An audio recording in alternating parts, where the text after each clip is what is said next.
All right, so today we're going to dive into something kind of sparkly, Yeah. something that might remind us of, cocktail parties or just, maybe a nice dinner with some friends. Mm-hmm.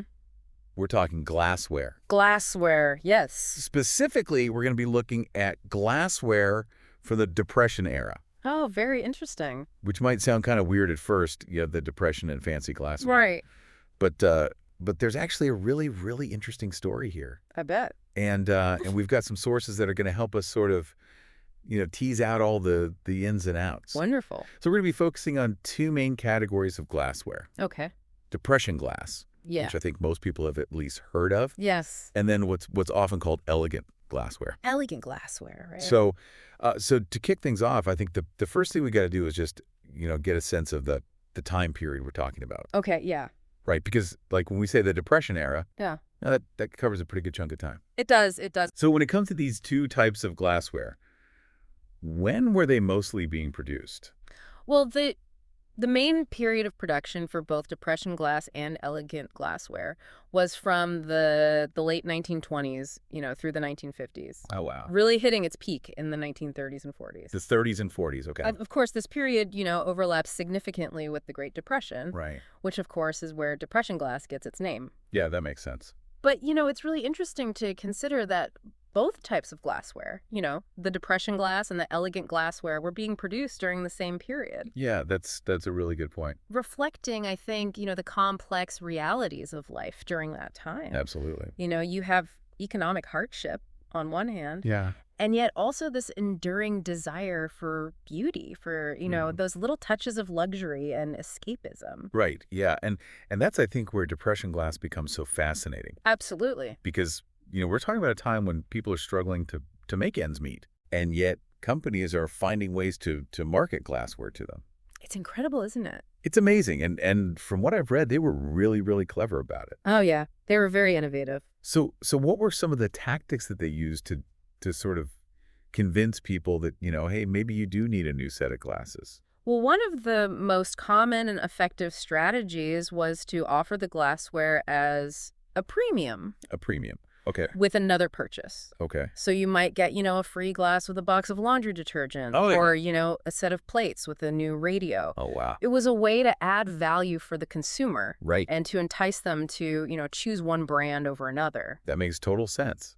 I Yeah. mean, if you're in a store and you're looking at two different brands of whatever, and one of them comes with a free glass, Exactly. you're going to go for the one with the free glass. Especially during times, when money was tight. Exactly. Every little bit helped. Absolutely. And Yeah. and our sources actually mention a bunch of different products that came with Depression glass. Oh, yeah, there's a huge variety. Dish soap, oatmeal, even oil changes. Yeah, I mean, you name it. They probably gave away Depression glass with it.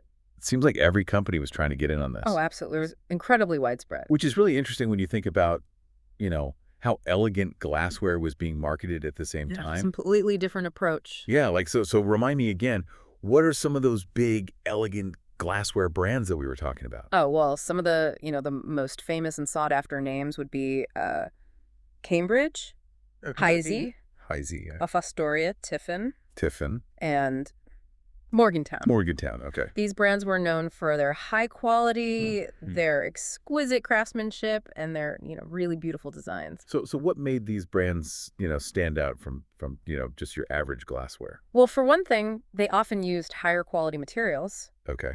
things like lead crystal. Oh. Which has that wonderful, brilliance and weight to it. Yeah. And many of the pieces were hand blown, Oh, wow. which means that each one is unique. Oh, that's cool. They also often featured really intricate etching or, really elaborate patterns. So they were really going for that kind of luxury market. Absolutely. Okay. You wouldn't find these pieces, being given away at the cinema. No, you'd find them in like a fancy department store or a jewelry store or something. Exactly. And what's really fascinating is that, elegant glassware has really held its value over time. That's right. Like it's still highly collectible today. And I think that speaks to the quality and the craftsmanship. Right. These pieces were made to last. Yeah. And people still appreciate that today. So we've got these two types of glassware, both from the same era, but, marketed in totally different ways. Yes. Two sides of the same coin, you could say. Yeah. And I guess it kind of makes you wonder, What if they had tried to market elegant glassware in the same way that they marketed depression glass? Well, that's an interesting thought. Like, what if, you went to the movies and they were giving away a Cambridge crystal goblet? I don't know if they could have afforded to do that. Yeah, well, probably not. But just hypothetically, Hypothetically, yeah, that would have been quite a promotion. it would have been amazing. But I also kind of wonder if it would have changed the way people thought about depression glass. How so? Like maybe if people were constantly being exposed to, that really high-end glassware, Yeah, they wouldn't have been as impressed by the depression glass. it's possible. Yeah. Like maybe part of the appeal of depression glass was that it was attainable. Right. It was accessible luxury. Yeah, exactly. So maybe if you were, getting Cambridge goblets at the cinema, Right. it wouldn't have felt as special to Yeah. get a piece of depression glass. I guess it's all about perception, right? Absolutely. Well, I think this has been a really fascinating look at, a really interesting period in American history. I agree. And I think, what we can take away from this is that even in tough times, even in the middle of the Depression, people still found ways to enjoy life and to express themselves. Yeah, and these objects, these pieces of glassware, they really serve as, a tangible link to the past, Yeah. offering a glimpse into, the culture and the values and even the struggles of that time. Absolutely. So here's a question for our listeners to think about. Okay.